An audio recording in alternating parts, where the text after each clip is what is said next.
Hello everyone, this is Warshack, and today we're going to go over my Mage deck in Hearthstone. Before I jump into a game real quick and show you guys a little bit about this Mage deck, I'm just going to go over the deck list just in case anybody wanted to know what's in it and how to build it. We're going to start off with 2 mirror images. They're alright. You can take them out if you don't really want them. They're not key to this deck, but I find them very useful.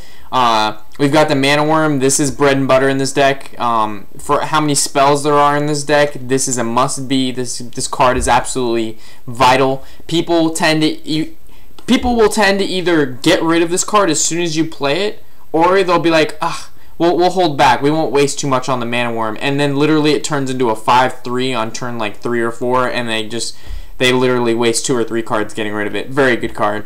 Frostbolt, this is bread and butter again in this deck. It's a 2-drop, deal 3 damage, freeze a card, very good. Sorcerer's Apprentice, again, very good. 2-drop for 3/2, all your spells cost 1 less, considering this is a Mage deck and more than, I'd say, 60% of this deck is spells. Very, very useful. Arcane Intellect, draw 2 for 3, it's a win-win right there. This card right here, Counterspell, a lot of people tell me not to play it, but every time I've played it, it has come in handy. Like, it has been there and it has pushed its weight. So I actually play 2 of these in my deck. It annoys the shit out of your opponent because they think it's every other secret but a counterspell because no one plays it. So I don't know, I find it really useful. Harvest Golems they're almost in every single deck you'll find. It's a 3 for 2/3, and then when it dies it summons itself again, so it's pretty much, it always goes a 1 for 1 if not a 2 for 1. Fireball, bread and butter again, 4-drop for 6 damage, can't get better than that. This would be to take out Polymorph, again, bread and butter in a Mage deck. This takes out pretty much any card your opponent can throw at you and puts it into a 1/1, so you can just ping it with your Fireball for 1 damage. We move on to the Water Elemental. This is one of the bigger creatures in the deck. It's a 4/3/6, and it freezes any card damaged by this minion. This card seems to... Not only does it have 6 health and it's fairly decent attack, but like if you're playing a hunter deck or a rogue deck and they depend on attacking with their guy, this freezes them so they can't do that. So that really shuts them down a lot. Azar Drake, considering this deck is completely filled with spells, drawing a card and all spells doing +1 damage either makes your opponent have to get rid of this card as soon as you play it, or they ignore it and all your spells do bonus shit. So this card's a win-win. This card right here... This card is like coupled with the Azar Drake and a Sorcerer's Apprentice. If you've got 3 of those down and you're casting spells, not only do you draw a card every time you cast a spell, it does +1 damage. It also costs 1 less. Like, this deck face rolls people when you get those 3 cards out. It is embarrassing. So this card to me is a bread and butter again in this deck. It just makes it so much fun to play because they're sitting at 2 cards in your hand and you still have at least 7 to 10 cards in your hand. Like, I will have to hold back on playing a second one of these because my hand is too full. 2 Blizzards, it's 6 damage. It's a 6-drop for 2 damage, so it's really not that great. But I found that the freeze it does gives me the time I need to draw the cards with the gadgets in to get the cards then I need to kill those other creatures on the field that this leaves over. And also for rush decks, if you can live to like turn 5 or 6, like this will clear the field quite nicely. And also if you're playing against a hunter and he does Call the Hounds, it's good. Flame Strike, again, this is bread and butter for sure for a Mage deck. It's a 7-drop, deal 4 damage to all enemy minions. This is just great. I love it. This would probably be the most expensive card in the deck. It's the only legendary in here. I'm playing with a pretty cheap deck, so this doesn't really cost a lot for anybody to make, and this deck is doing very well for me. Very easy to play, and it does work. If you don't believe me, try it out yourself.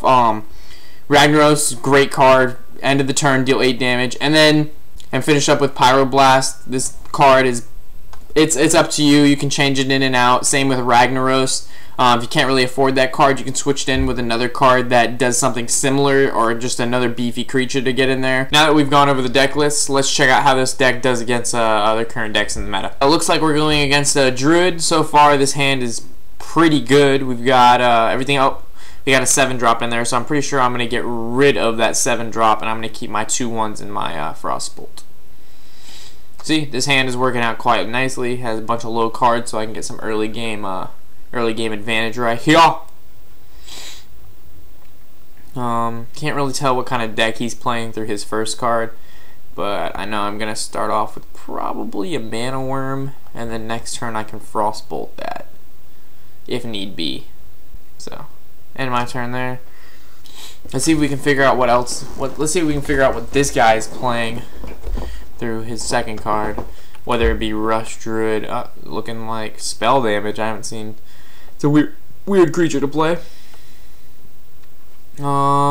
So I could play this, but then I think I'm gonna go with the Apprentice, and then I can play this, and then get him to 2 attack, and then I can ring, get him to 3 attack, and then Frostbolt that 2/2 to get him to 4 attack, and then I can take out that 0/4 in 1 turn instead of 2. So now he has 4 cards to try to react with, and as I said, that Mana Worm just does work. Like, this deck is filled with spells, and it especially is coupled with that Apprentice. Like, it just, as you can see here on turn 3, he's a 4/3 already. So, see if I can draw anything to kill that Cobra, which I can. So I'm probably gonna fireball the Cobra, and I'll make him a 5/3.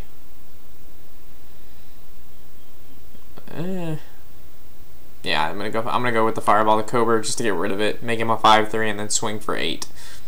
So it's gonna cause this Druid to he needs to get rid of this Mana Worm. Like, this Mana Worm's a 5 every turn. This guy's going up 1 or 2 attacks. So you know this guy's gonna get rid of this right now, probably with maybe a swipe or something, or a Wraith.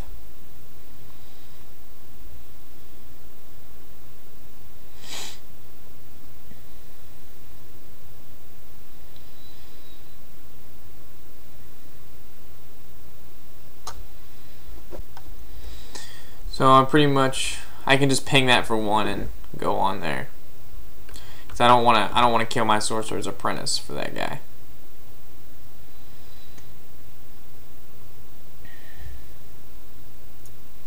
So he's just trying to, pretty much he's just wasting what he has left now to buff up that 1 card, and next turn this is gonna die anyway. So I am not drawing anything good. I've drawn 2 Blizzards and 2 Flame Strikes. Like, this would be great if the guy actually had creatures on the field, but the guy has nothing. So,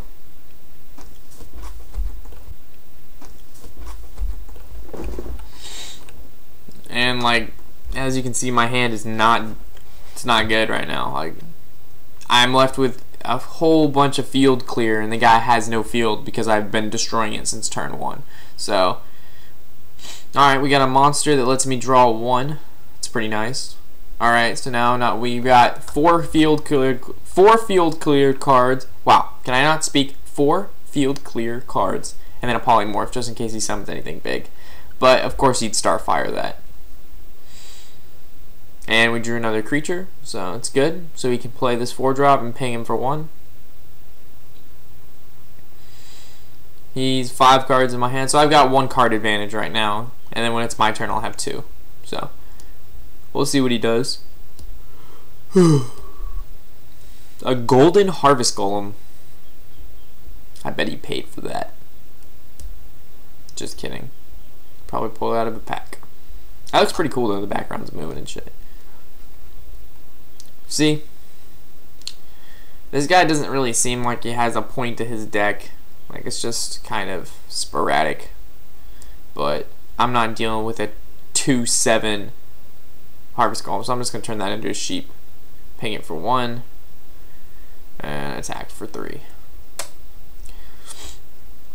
It's bad. Some may have considered that a waste of a polymorph, but I haven't seen him throw down any big creatures, and it's already turn 9.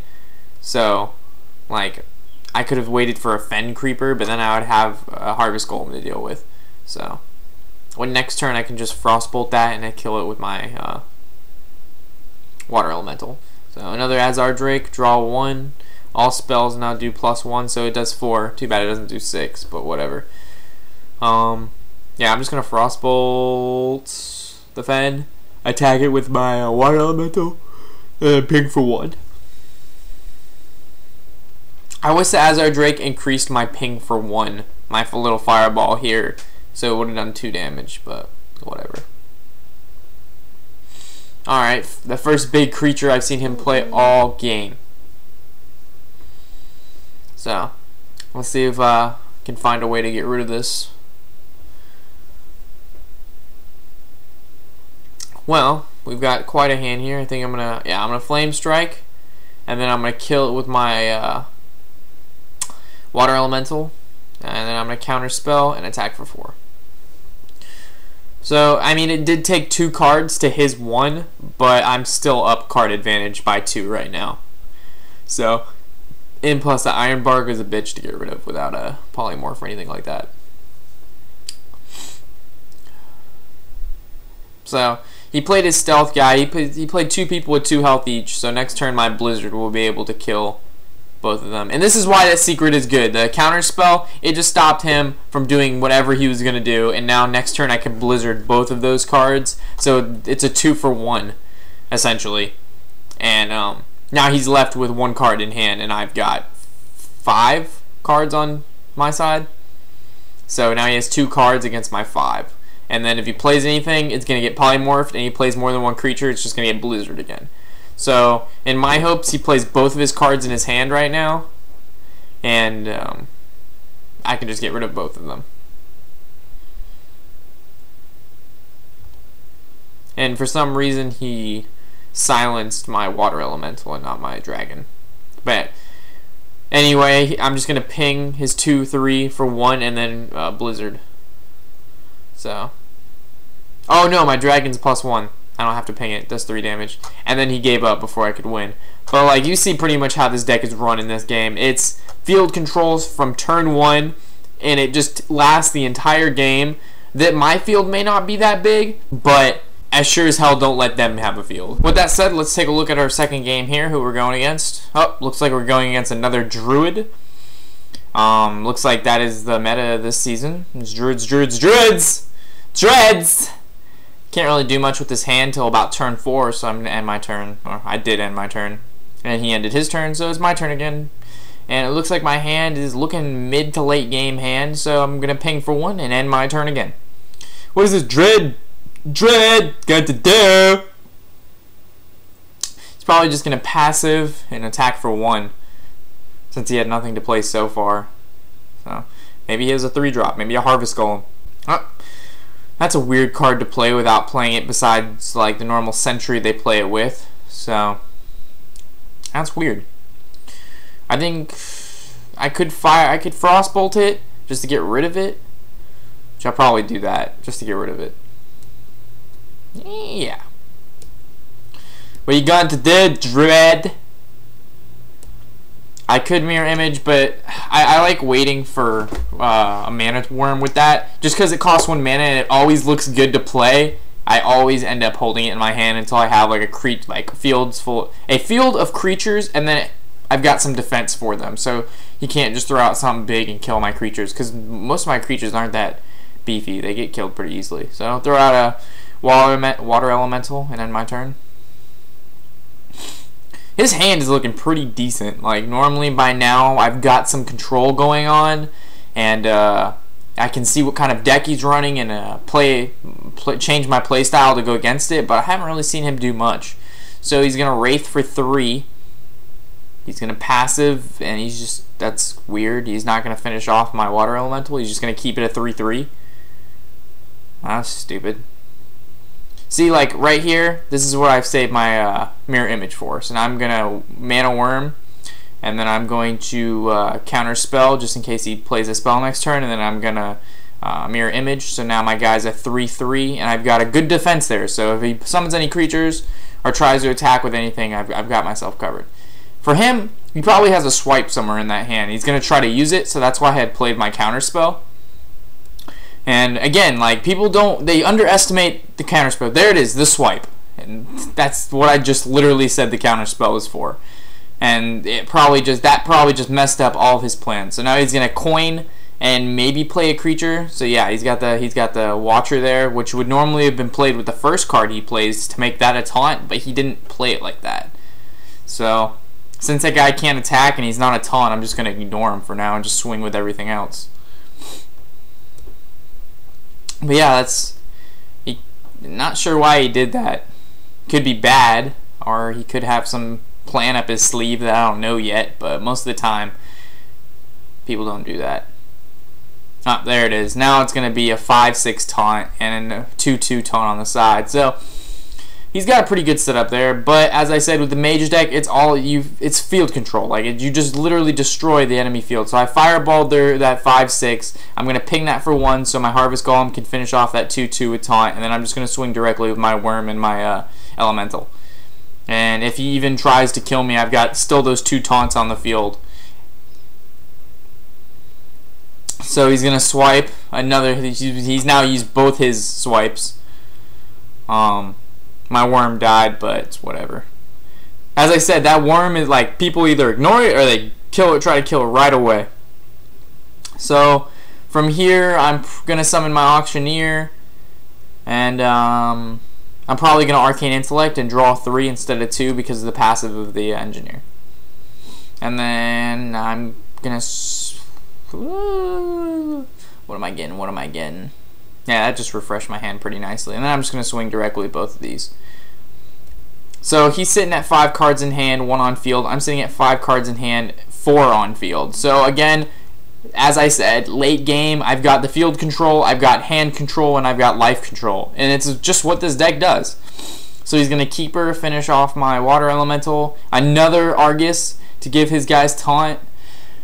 Alright, so how do we deal with this? Well, I'm gonna, yeah, before I play any spells, I'm just gonna Worm. And then I suppose I can Fireball the Keeper just to get rid of it. And then, oh, there's the Rose, the Ragnaros. Gonna probably play him next turn.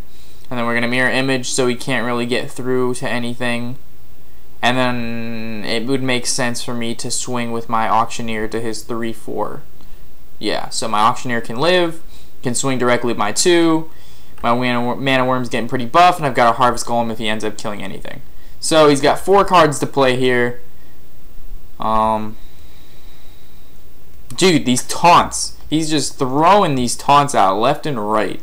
So he's a 5/10 I have to get rid of now.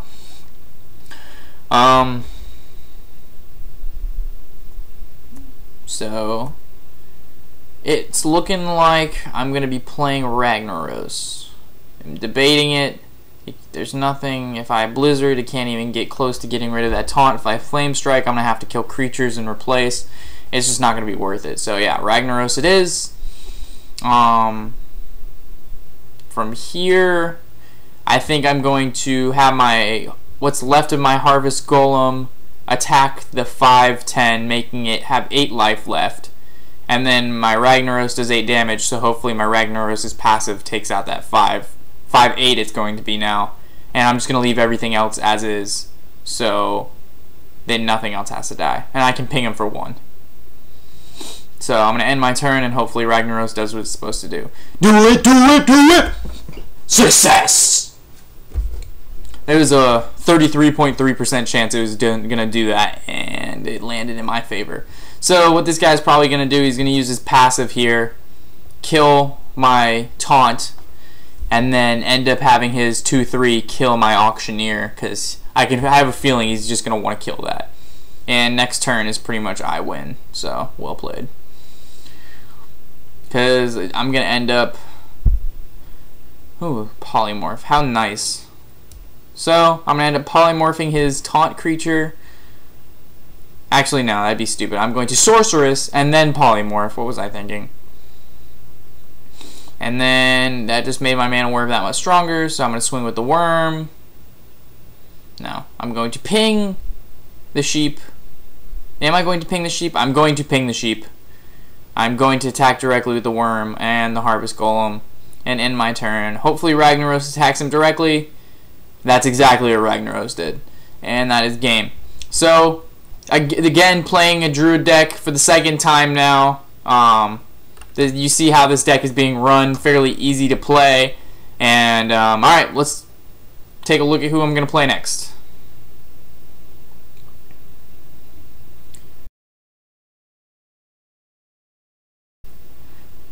Another Druid. Okay, then. 3 Druids in a row. Sorry I couldn't give you guys more variety, but I've literally clicked 3 games back to back to back. 1-2 so far against 2 Druids, so let's see if we can beat another Druid. As you see, I got rid of 2 of those cards. When you're picking cards with this deck, you can have, it's good to pick early to mid game hand with this deck. Don't really keep anything 6-drop or more. It's just not worth it. You'll end up drawing something like that anyway later on, and you need this early game. Like getting a Mana Worm on turn 1, that is absolutely phenomenal. Like this hand right here is gonna work very well for me. I've got something on turn 4. I've got a coin, so I can. I've got something on turn 2 if he plays a creature, and then I can ring on turn 3 and then play anything on turn 4. So it looks like I'm just gonna ping him for 1 since I don't really have a creature to play or anything besides that. I'm not gonna waste a coin to do anything, so I'm just gonna end turn here. If he plays a creature, I'm just gonna Frostbolt it, and if he doesn't play a creature, he would play Harvest Golem. The one thing I probably wouldn't Frostbolt, just for the fact that it comes back alive and it has the same attack damage, so it can kill my worm. So yeah, I want to Frostbolt it, but I know I'm not going to. So with this, I'm probably going to end up wanting to ring, get my 4-mana guy out on the field, and hopefully he doesn't want to kill my worm enough to attack it with the Harvest Golem and then use his passive to attack it to finish it off. That's what I'm hoping he doesn't do. So my Mana Worm's a 2/3 now. I'm going to swing for 2, and hopefully, as I said, this kid is bad. And as I said, they either go after the Mana Worm first because they know what it can do, or they ignore it and they're like, he's not going to play that many spells. It's early in the game, but they're all so wrong. So, what you going to do?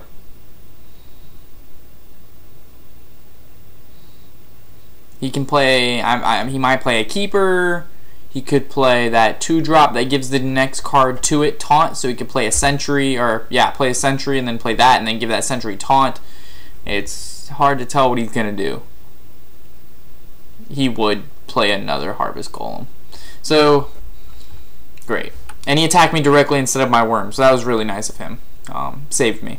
So from here I've got a lot of choices. I'm going to Mirror Image, so he has something else to attack and not my worm, making my worm a 3/3. I'm going to Frostbolt just to get my worm. Yeah, I'm going to Frostbolt one of the Harvest Golems just to get it out of the way, and the next turn I can probably ping it for 1, and then it'll also give my worm 4 attack, so that'll be sweet.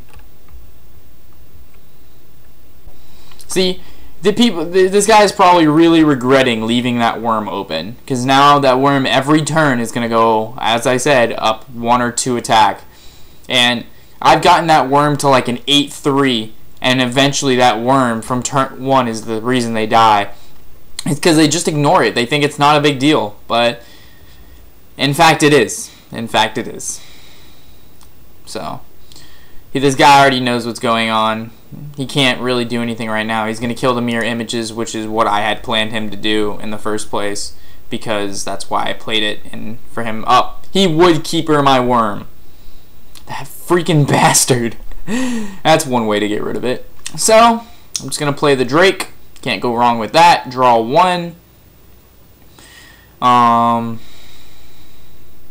another Mirror Image. Now that this worm is worth nothing to me, I'll just kill their 2-attack guy, and I'll just attack directly with my Water Elemental, so he can't passive or anything and attack with that.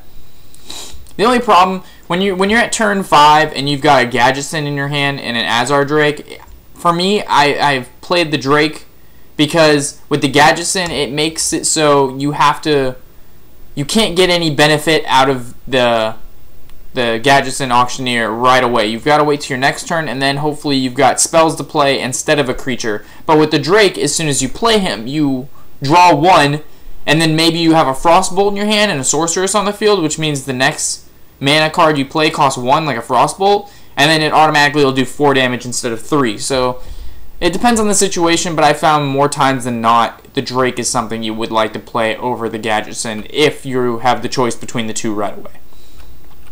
So it looks like he buffed up his Keeper, destroyed my Drake because he's a little baby girl and he doesn't want to see the damage that it can do. He's loading up his field right now.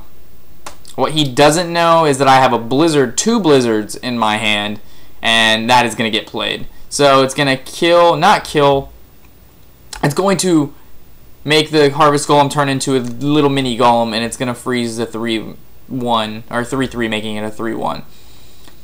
So it pretty much did a 2-for-1 kind of ish. The only problem with Blizzard is it doesn't do a lot of damage, but it freezes them and it hits everybody. So I can't complain. Blizzard has definitely stalled my opponent enough for me to draw the cards that I need, which is the reason why I play it. Oh my god. That's another annoying card in a Druid deck. Draw 3 cards, and then there's another monster that lets him draw 2 or 3 cards, and it's like a 5/5. It's retarded. So, alright, so it looks like I'm probably just going to Blizzard again, and it's going to completely clear his field this time. Let me see if there's any other things I can do here. If I ping for 1 damage any of these creatures and ignore them and then attack directly, they're still going to be on the field, and I don't want him to have any sort of field advantage. I want to make him think his field isn't working, so he's going to maybe make mistakes with that, try to compensate. So I think I'm just going to Blizzard. Now he has no field. I'm not going to mirror image. I always click on it like I am, but I'm not, because I don't have a mana worm to play with it. I always play that card with a mana worm. Like, I don't know. It's just a good combination. It's always treated me right. So his hand is looking pretty beefy. Like, normally by now, like, his health is where it's supposed to be comparative to mine. My field has more than him, not by a lot, and then his hand definitely is bigger than mine, which is unnormal. But let's see how it goes. I'm not sure what he's gonna play, because he's had a pretty standard Druid deck so far. Besides that thing he just played, that's good in Arena, but I wouldn't play that in my normal deck. So he played that 7/6. He's a big beefy beater, but now he can't really play any other creatures without costing a ton of mana. He innervates, so what's he gonna do with the extra mana he's got? What, use your passive or something? You got a creature? Oh, he's gonna use his passive, so he pretty much used innervate for 1 armor, and because he can't attack. So I could get rid of this creature right away that he played, but that's not going to be the point here, because then it would just make him be able to play other creatures instead. So I'm going to Gadgetson, do my mirror image, so now he can't. I'm going to draw 1 through that, and that got me my worm, and so I'm going to... I think I'm going to ping for 1, and then I'm going to play my worm, ping for 1, and now with the mirror images up, he has to attack those taunts. So that gives me... Right now I'm just stalling with my hand. I just keep swinging on I'm pretty much just swinging with my creatures and stalling him with the mirror images. Because I know he can't really play anything else because of that monster. But I did not see Force of Nature coming. What is he going to do? Why would he attack... Anyway, in this circumstance, I don't know why he would have attacked the Water Elemental. He would have been better off attacking that Gadgetson, because that's the card that's going to make me draw a ton, and the Water Elemental's just there to, like, literally give him a distraction. So, whatever he picked the Water Elemental, now he can't attack next turn, and I don't know what he's going to do with that last 2/2 Trent. I guess just attack my Gadgetson guy. Either way, he didn't attack the cards he was supposed to, so I'm just going to finish this up right here. I'm going to Fireball, and then I can just Frostbolt, and then just finish up with attacking with the Gadgetson, and as I'm doing this, my worm is just getting more and more attack. So, there's plenty other ways I could have won there, but I chose that route. Either way, I still won. This was the 3rd Druid deck I played in a row. Hopefully you guys enjoyed that Mage deck review on how to play a very basic, easy, and cheap Mage deck, and how to play it and what cards go with what. If you guys enjoyed this video, throw a like on it, subscribe, or even a comment below. Let me know if you guys would like to see me play any other decks and the builds that go with those decks. Yeah, just let me know in the comments below. Appreciate you guys watching. This is Warshack. Let's see what we're twerking with. I've got my Druid deck. I'm going to innervate for a Chillwind Yeti on turn 2. What is this ghost-like creature going to do next?